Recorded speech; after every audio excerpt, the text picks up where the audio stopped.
Well, good morning and thank you very much for joining us. I am Yori Folani. You know, there's a sense in which we'll continue the conversation that we had yesterday. Yesterday, we were on the matter of the police. When we had a senior advocate of Nigeria to explain the whole thing to us. He took it via the route of the Police Act of 2020, even though that has been amended. And, we sort of were exhaustive on the subject matter yesterday. Okay, we want to continue and perhaps extend that a bit. Our guest this morning is Professor Rotimi. Professor Rotimi, is that the surname or the first name? That's my surname. Oh, that's Kemi. Professor Kemi Rotimi. But because I see him as a man, I'm always wants to go and call him Professor Rotimi as opposed to Professor Kemi, where somebody will be expecting a lady.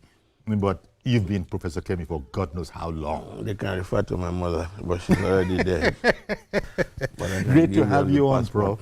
The last time we were here, we spoke about the police, but there was so much to say. You being a historian and all of that, and so there's you're very conversant, familiar with all of the issues.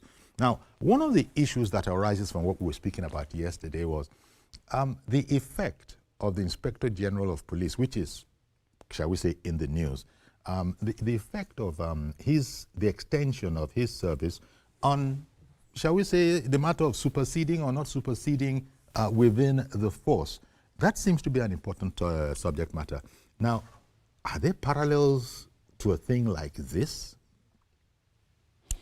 in other jurisdictions?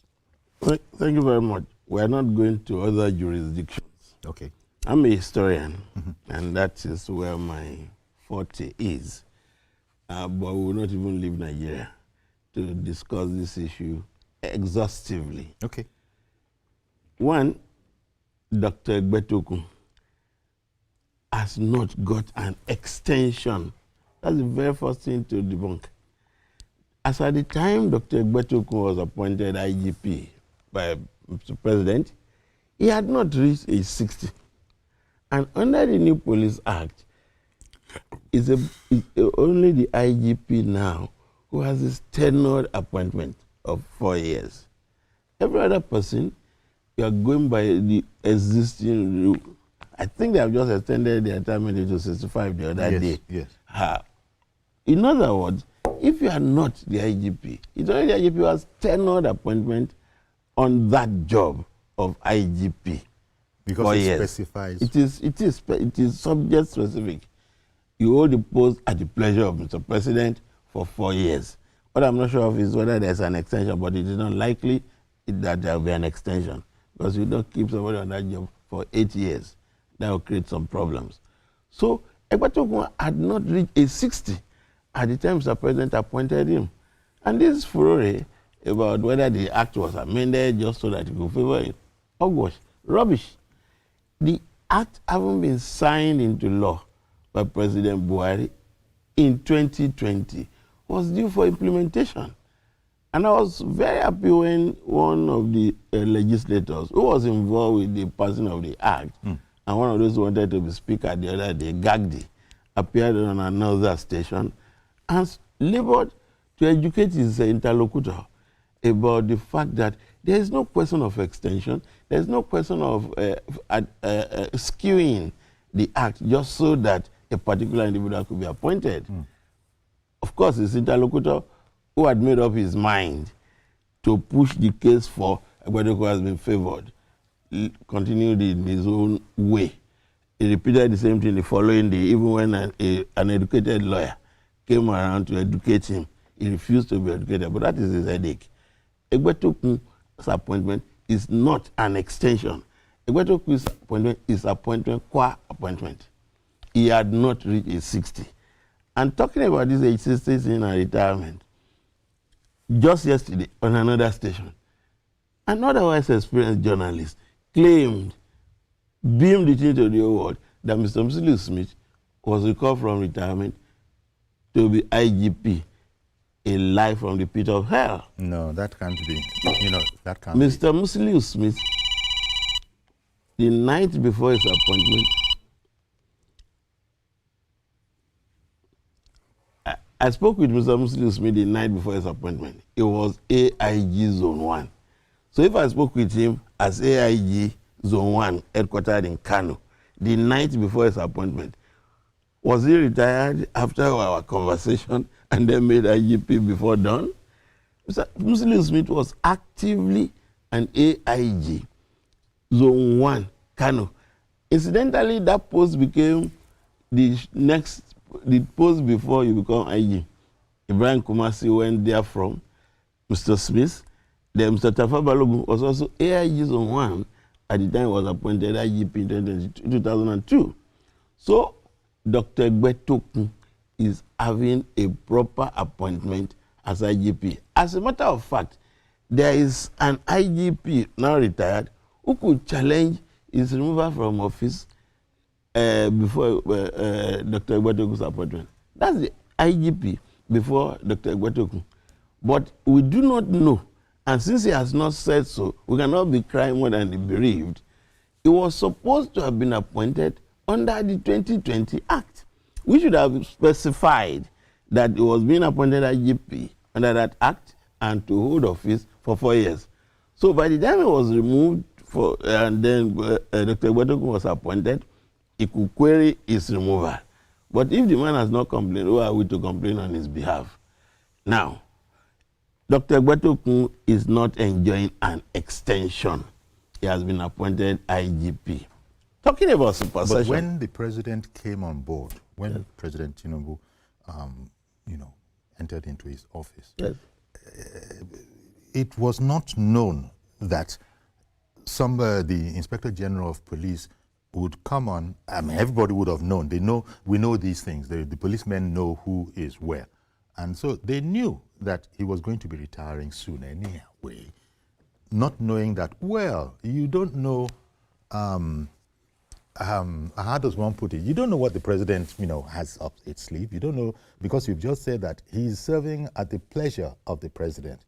And so that is why some people are saying that, I thought we knew when this man was going to retire, only for you to now introduce this act which you've spoken about and which an SAN also spoke about yesterday, that, look, this thing is fortuitous, to put it the best way possible. Fortuitous for Dr. Egbetokun. But when it comes to fairness, and that's where it was going to link onto, how about all the people behind them? Okay, now, let me disclose to Nigerians who are watching. There's a game that is age-old in the Nigeria Police Force, preparing for the office of IGP, even for the moment you are made CP. As a researcher, I've got so many anecdotes, but we use only a few. DIGs, almost all DIGs in the past, used to have their IGP uniform sewn ready in their wardrobes, waiting for the appointment. For one of them, when the thing did not happen, he drove from Lagos to Abuja midnight, because the man who was leaving office had told him that you are most likely going to be, you will be my successor, not most likely. But when it was during the military, when the appointment was made and it wasn't his name, I would deliberately not. Yes. The man got so angry that he drove from Lagos to Abuja in the dead of night. Of course, it was not the era of cell phone, so it couldn't be reached. Yes. Incidentally, he happens to be a retired officer that I know very well. I've used his hotel in Kaduna. An otherwise nice man was CP in Ogun at some point. That's all I can afford to disclose. Now, then others are known to police IGP uniform sewn ready to be donned. But when you do not get it, you do not get it. And there's a mistake everybody makes. So the point of all of that is that it's like a tradition within the police. You said from AIG. From the moment they are made CP, everybody begins to think think number. It's in the realm of possibility. Yes, it will come to my turn. Now, when it doesn't come, what do? And many Nigerians forget now, there was one appointment that warranted decimation of the largest number of AIGs in Nigeria. In this dispensation, decimation. They attempted to go to court. They tried, but I think they were advised. the appointment of the Inspector General of Police is the absolute prerogative of Mr. President. What many of these commentators and complainers and people crying more than the brave should actually struggle for is, can the police council be made more alive, more effective? Because Mr. President is actually expected to consult with the police council before making the appointment. But no president, in the best of my knowledge, has ever consulted with the police council. Even though the defense was made that, look, when I say displays, maybe I should say explanation. The explanation was made by the, PR chief, that nice gentleman, his name escapes me now. Mr. Adejobi, was made that the police council assented to this. So when you just said that, ideally president should consult, but they rarely do. I will explain what Muiwa said. Usually, Mr. President makes the appointment. And if you have noticed, since 1999, there's this thing that is now becoming tradition. Probation for 6 months. And the man is, usually it is made acting Inspector General of Police. Very rarely is the thing go straight. It doesn't happen with the military. You appoint somebody, chief of the army staff, chief of naval, chief of air force. In the case of the police, my people, acting Inspector General of Police. And you know what that thing does? Yes. You sweat. Because in that probationary period, which is usually up to 6 months, you think all eyes are on you. And you start praying, God, let there be no crisis, so that I won't be declared incompetent. It is only after Mr. President has made that appointment that he belatedly consults the police council. And the police council is consulted for ratification, not necessarily to screen the appointee. So let's leave that matter where it is. Indeed. And for the way you explain it now, as you just said, let's leave that matter where it is, because it doesn't appear very efficient. If these, checks and balances were put in place, maybe we can leave it at efficiency in common ways. That would be the subject of another conversation. These checks and balances, let us get something clear. For as long as Nigeria is Nigeria, and we operate what we operate, Mr. President, whoever is Mr. President, will always enjoy that privilege to choose who's going to be his army chief, his naval chief, his Inspector General of Police, Commandant NSCDC, and all that down the line. Now, maybe when state police kicks in now, there will be less focus on what happens at the center. But for all times, Mr. President will appoint his IGP. So what you're explaining, Prof, is that people should just take note of that idea that the appointment of the IGP is at the express, pleasure of Mr. President. Yes. So should you be against it, well, I wish you luck. Yes. Whoever says he's against Mr. President's choice. Yes. And the reason you don't have to be against it is that it's actually strange, but I'll say it is human. You are at liberty to dream dreams now and hope for the highest. But it's a position that only one person can hold. Yeah. Okay, I'm in the university system. Been there for over 40 years. Let us assume that I ever harbored the ambition to be vice chancellor. You know that whether 50 people are contesting, or 10 or 2, only one person will be appointed. So what's the big deal? And that's why people say fairness. And you've just explained, okay, what fairness? We're talking about the prerogative. Talking about fairness, let us go into history so that people can calm their nerves. In 1956, Sir Bovell was appointed IGP by either Robertson or McPherson, the name, who the last but one colonial master in Governor General in Nigeria. Bovell was brought in from Malaya, which later became Malaysia, in 1962. He was an assistant commissioner of police, AC, to be Inspector General of Police. And the man lasted 6 years. He departed only in 1962. Why is this story relevant to what we're discussing now? In the pecking order, an assistant commissioner of police is like 3 steps removed from IG. AC, DC, CP, AIG, DIG, IG, count. But that man was brought in from Malaya because he and the Governor General at the time had met in Malaya when that one was in the political service, but he was a police officer. The fear that as Nigeria was inching towards independence, there might be this challenge by leftist ideologies. So that you prevent quote and unquote subversive elements.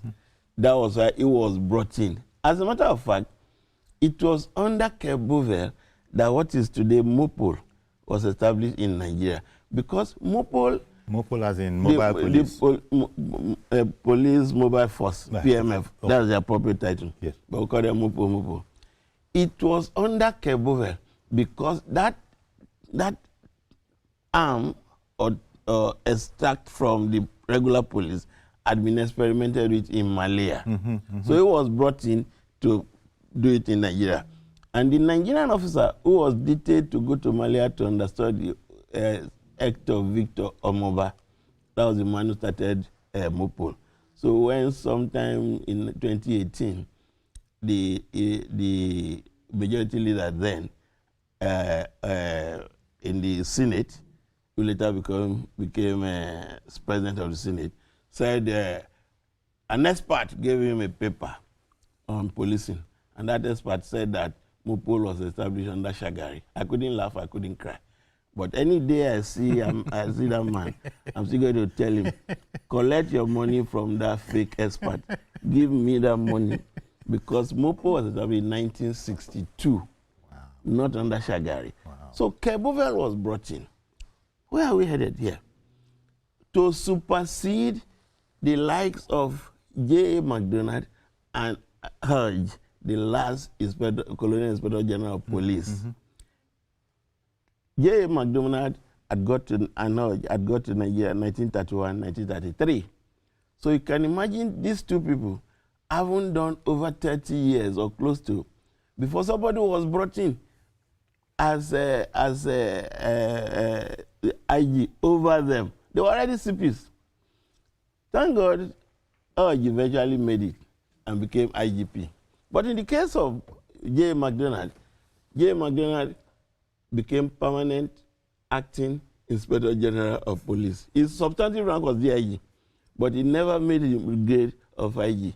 Fortunately for me, and to the pleasure of the historian, I met his daughter in 2010 at the last annual reunion of Colonial Police Officers in Oxford. Beautiful lady.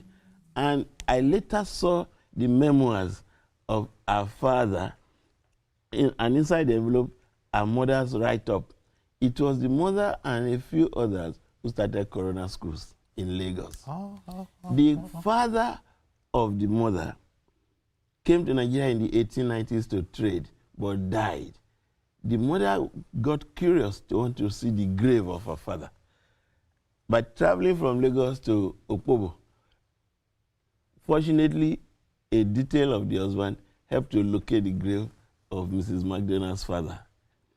I mean, that's how interesting history can be. Sometimes, yes. But J. McDonald, substantive DIG, never made the grade of IG, but regularly IG goes on leave, acting Inspector General of Police. So coming back to superseding or not your colleagues, what would be those who are saying that, but maybe, I think you're commenting on the so-called fairness or not of processes like this. Because I think what this story illustrates is that it ain't nothing new. Nothing absolutely new. It ain't nothing new. These things happen. But I said fairness, you said which fairness? Yes.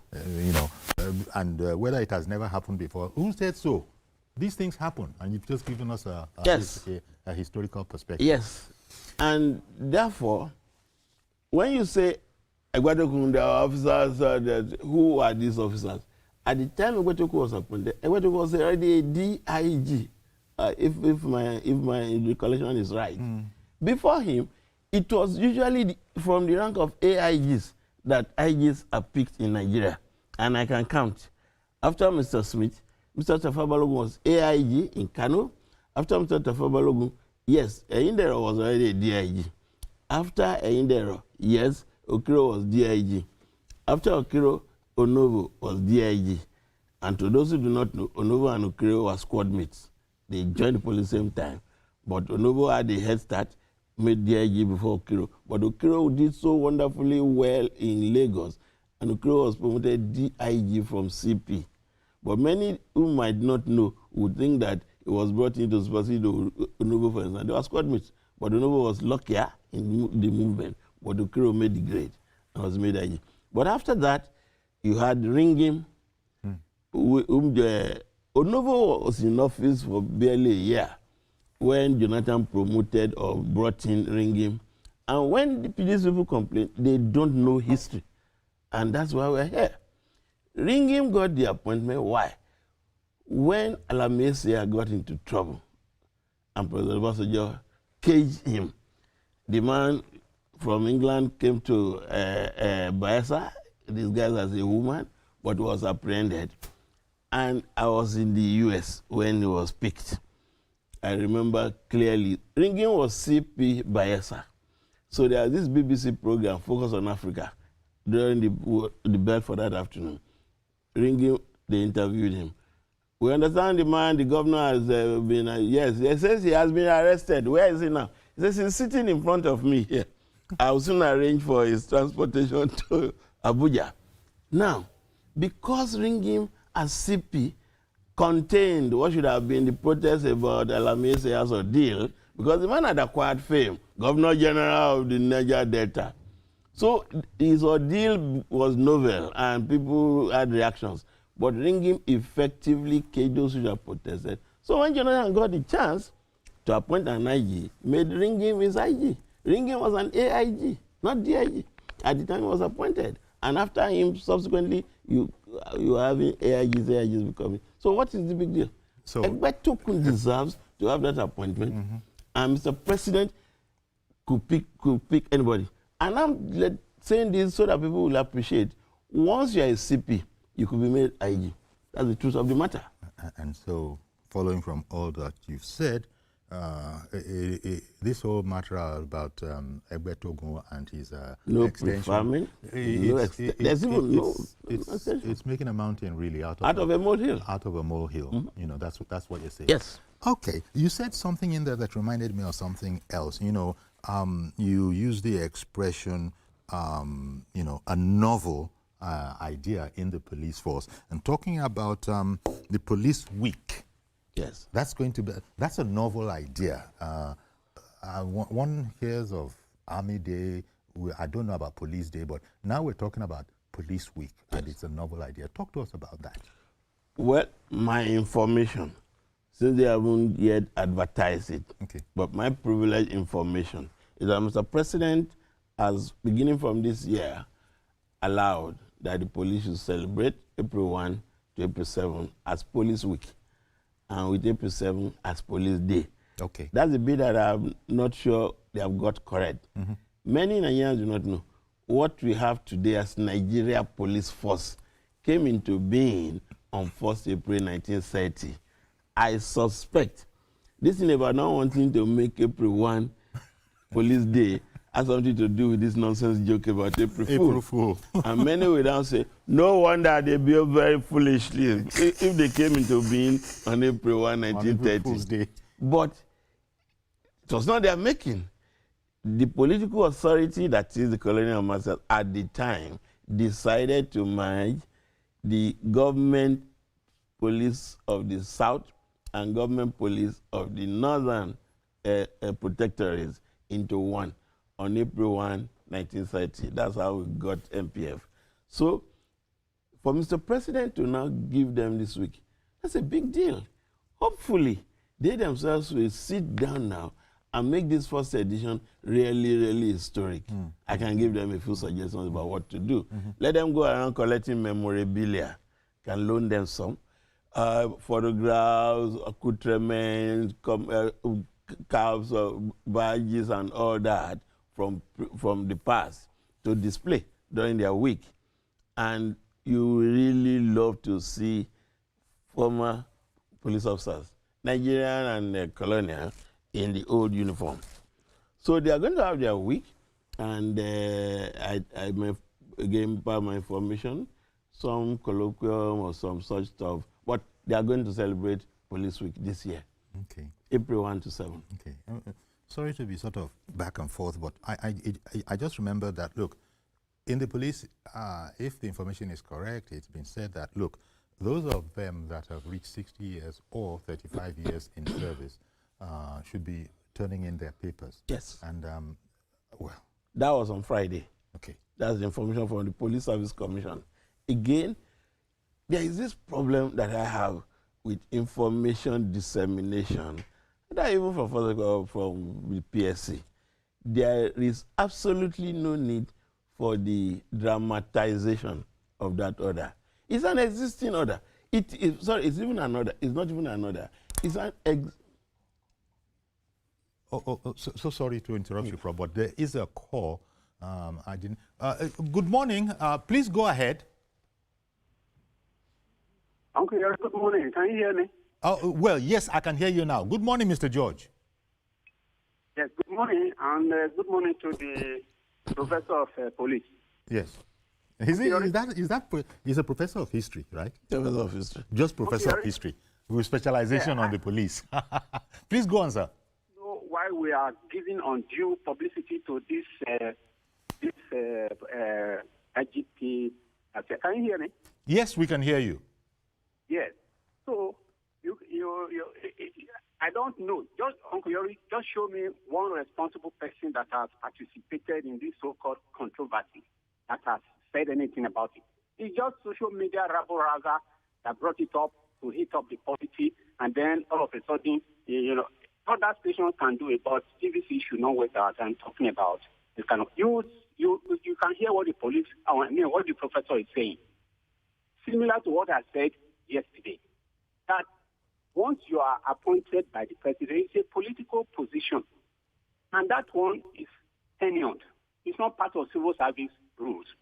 And you heard when the professor said that Egbertokun was appointed before he became 60 in the police. Once that appointment is made, the tenure that was given to him takes precedence over whatever remained in his civil service tenure. So please let's discuss serious matters. This one is not just don't let's talk about it again. That's my view. Okay then, Mr. George. Thank you very much for calling in. We take all sorts of...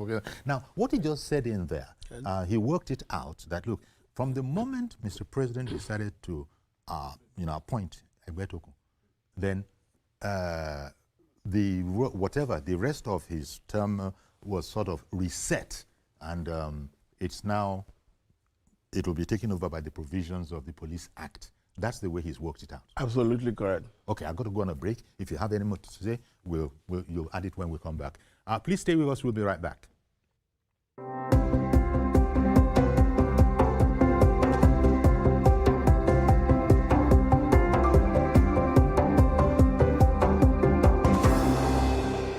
And fear doesn't occur at the canvas, it shows in the canvas. It shows advocating, protesting as the arts are meant to be.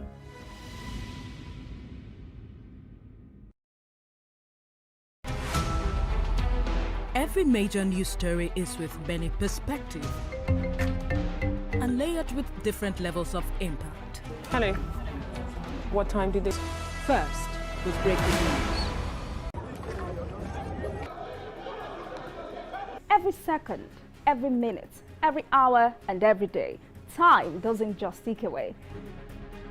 It counts down to political decisions that shape our world. This country must move. Imagine the impact these decisions have on our lives. Some are consequential, others may leave us intrigued or baffled. You will have no better friend and partner than Nigeria. Step in and feel the frenzy like never before. Join me every weekday for an hour of fact-finding interviews where questions cut to the core. How would you say your administration has fared in these sectors? I will dig in to get to the heart of issues, from local politics to global insight. Join me as I unearth the power plays, jaw-dropping revelations, and the unfiltered truth. This isn't just politics, it's unraveling the stories that matter. Brace yourself for Politics Tonight every weekday at 8 p.m., where every decision echoes along the corridors of our lives. Politics Tonight, only on TVC News.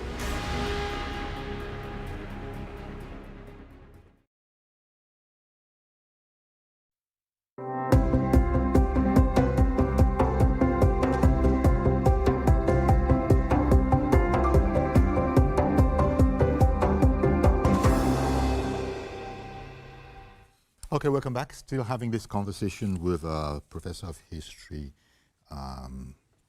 Professor. You see, it's Professor Kemi Rotimi. So yeah, so he's been explaining a lot to us, that we have to grab hold of by way of understanding this whole issue. And as far as the professor is concerned, it's making a mountain out of a molehill. This whole hullabaloo about the Inspector General of Police being favored in any particular way. He's explained that. Now, Elder David, good morning to you, sir.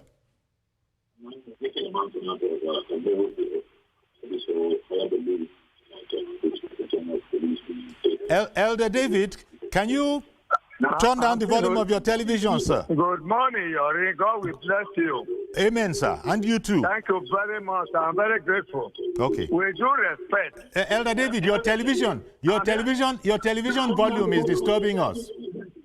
Are you okay, sir? No, your television cannot be. Thank you very much, sir. With due respect. Thank you, Yori. Okay. Continue if your volume is muted. Go ahead. I have lowered it down now. Okay, sir. Carry on, please. Are you okay with me, sir? Yes, sir. With due respect, the president have a right. The president have a right to appoint anybody. Everybody can be appointed as a commissioner of police. In those days, yes, as TSC chairman and he arrest Balogun, why are we talking about it? No, why are we talking about a section of resistance? When you are a commissioner of police, it's political. This doesn't need debate. Let us praise the president for what he's doing. You know who to do the job. What we are saying is we should praise the president for what he's doing. All those people telling him, somebody have it 60 years and so what? What does that one mean? He appointed the chief of army staff and others. It's only in Nigeria here we debate on all these type of things. Sir, I want to beg you people. Let us talk of the elderly people. Those who are due for retirement. Those who have retired and have not been paid their pension. Okay. This is what we should be talking about. All right. Not somebody who has been appointed who is still serving. It's because the man who is there today is the man the president choice can do the job and is doing the job. Leave him alone. All right, then. Be there for even until 2031 when the president will leave that place. Okay. By the grace of God. All right, then. To solve the problem. It is those who are in the opposition who can never win an election in this country tell you all that. I'm talking as a politician. Let us talk of the elderly men. All right. The retirement officers that have not been paid. Elder David, I hear you, sir. Thank you very much, sir. I really must interrupt at this stage. Thank you very much, Elder David, for calling in. And indeed, I did hear your advice.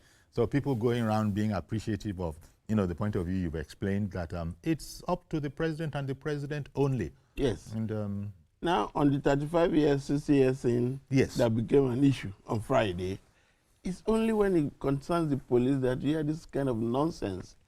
The Police Service Commission had no business issuing a statement to people that the statement did not concern. Usually, to whom it may concern. Mm-hmm. That was a statement that you issued to whom it did not concern. Because the Police Service Commission having responsibility for appointment, promotion, and discipline, you already have the files. I was going to ask you about that. You already have the files. When the commission is now asking the concerned officers to turn in their papers. Are you begging them to leave? They must go. The files are there. Yes, doctoring and all that, but you still catch those you must catch. So, and what else is the Police Service Commission for? Call for the files, screen the files, and then just write to them, save journey, bye-bye. Why asking them to turn in their letters of resignation or retirement? absolutely uncalled for rubbish. This is for the Police Service Commission to clean up his own acts. Because that would shake the system a bit. There was no, yes, but there was no need for it. Because of that statement, one of the programs on another channel tried to latch onto it about hair. So this Agbetoku, total rubbish. Okay. Total rubbish. Okay.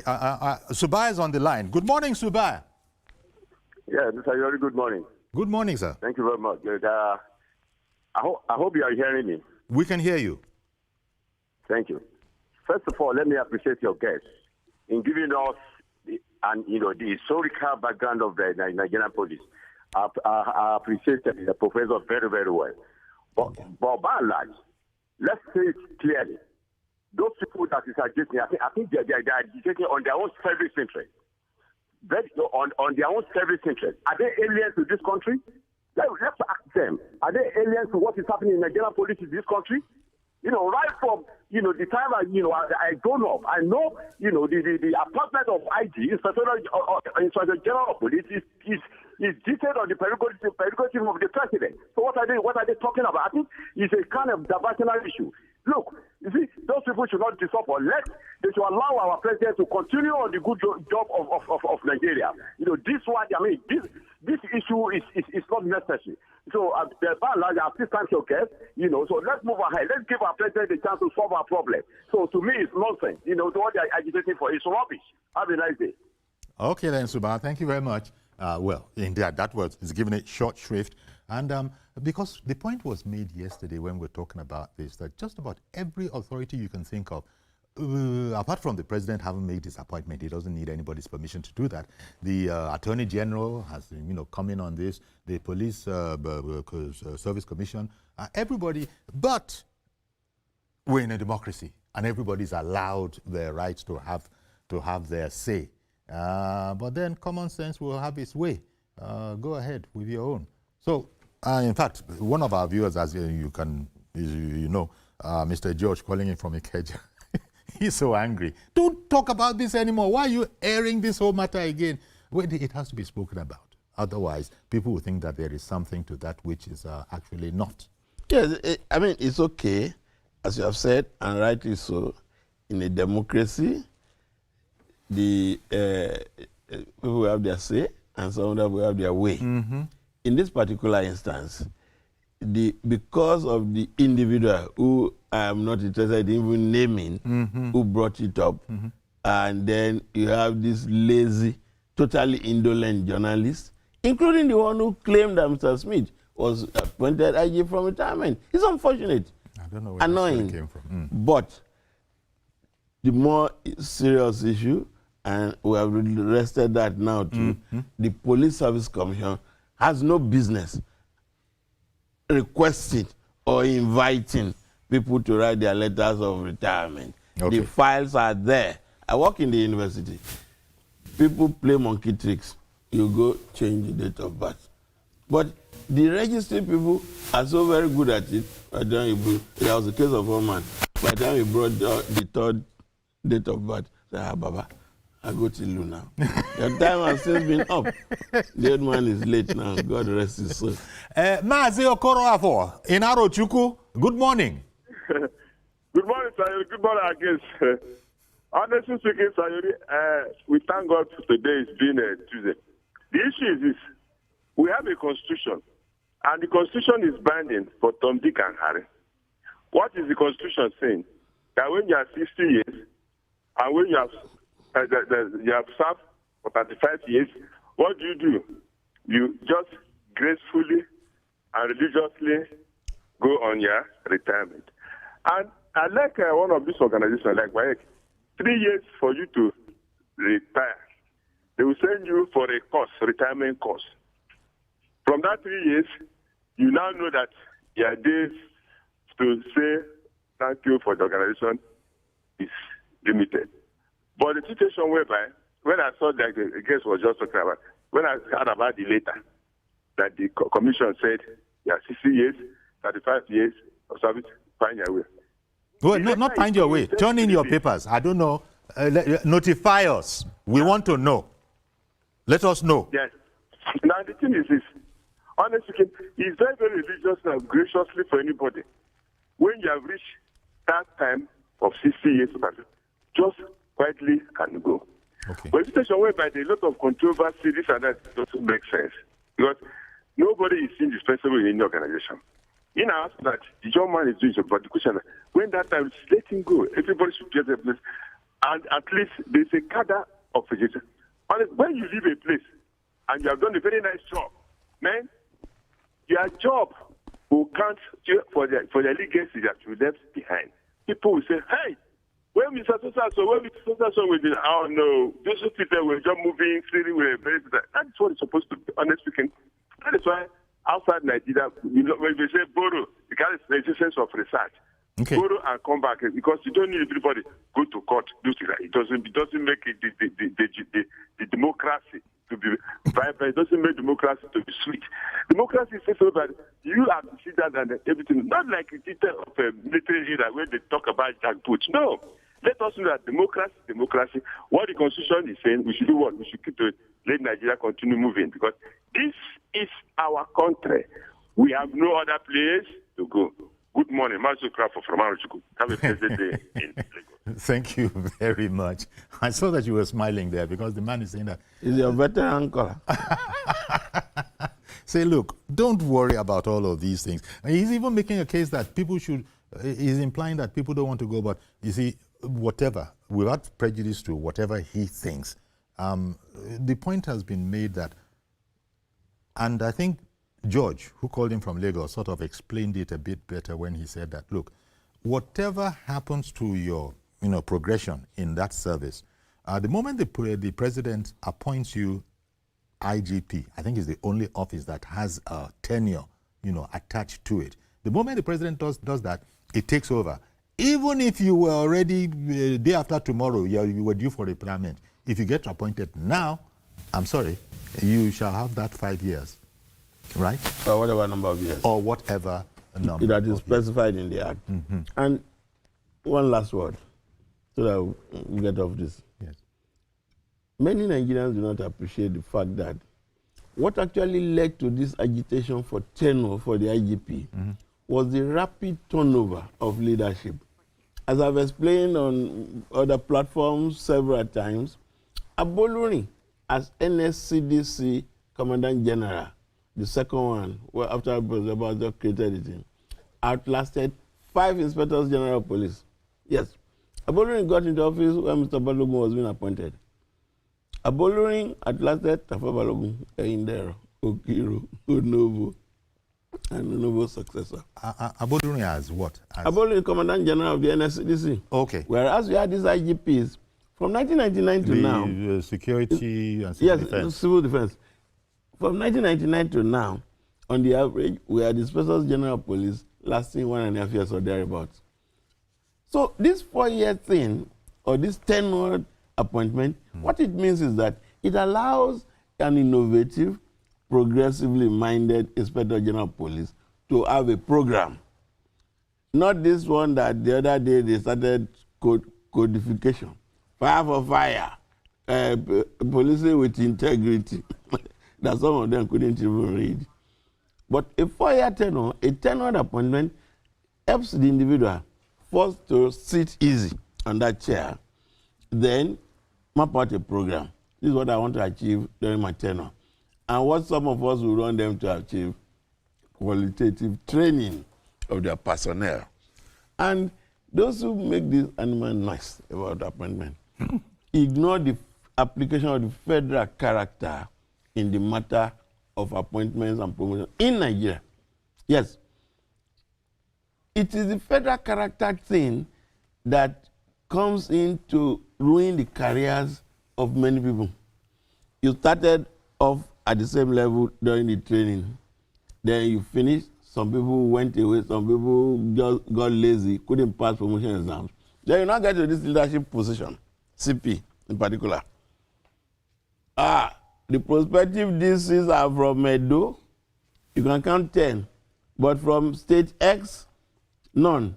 And then you want to balance. You now bring in somebody who should better be a DSP to come and be CP. That's the problem that we have had. Okay. But these things have been okay. with time. Reverend Dominic, good morning to you, sir. Good morning, Chibiori. This studio is so beautiful. I saw a studio like this outside Nigeria. This is a wonderful studio. Good morning to your guests. Thank you very much. We have many of those type of studios. Contribution yesterday. Virtual honestly, and actual. From the whole Nigeria, those who are on the side of people who went to court against the tenure.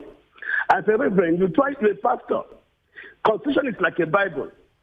As I do understand that Constitution is like a Bible. But there's a police act that said, immediately you appointed IG, that Constitution of 65 or 35 doesn't apply to you again. If people are interested, can we climb to the Supreme Court? Let Supreme Court clarify it. Just like the Supreme Court has clarified the, what you call, independence of local government. Now that's easy. We should turn down Nigeria because of tenureship. Number two, sir, we must make police as an institution. That institution is that if you already come into that institution, you know what to do. If nobody comes to that institution, you know what to do. This institution we are taught to human character and what I do now. If I come to police, I will say Operation Fire. Another person come, Operation Water. Another person come, Operation Stop This.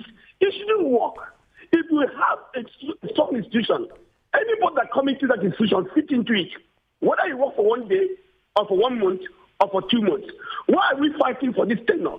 Why we are fighting for the tenure is that let a man start his tenure, has a plan, achieve his plan, let's judge him by his plan whether it works or not. That you come in today, tomorrow you are retired. Another person come with Operation Fire, he goes away. Another person come with Operation Stop This. It doesn't work. I want to beg Sowore and his company to go to court. Nigeria is the only nation we have. If we bring it down, you can't be president in a nation that's at war.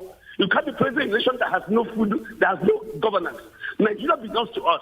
The tenure of IG is not just this man there. It is not because of the man there now. It is for constitution to become the ground norm of a nation. It can be me tomorrow. It can be Sowore tomorrow. Other 4 years or 2 years. This is my own part. So people who is against me, I'm sorry. What I'm trying to say that 4 years term, I agree with it. All and right. just like in Dume said in Senate, we majority may have our say. The majority will have their say. Let everybody say what they want to say, but this constitution must stand. I support Tinubu on that tenure issue. God bless Nigeria. Thank you very much, Reverend Dominic, for calling in.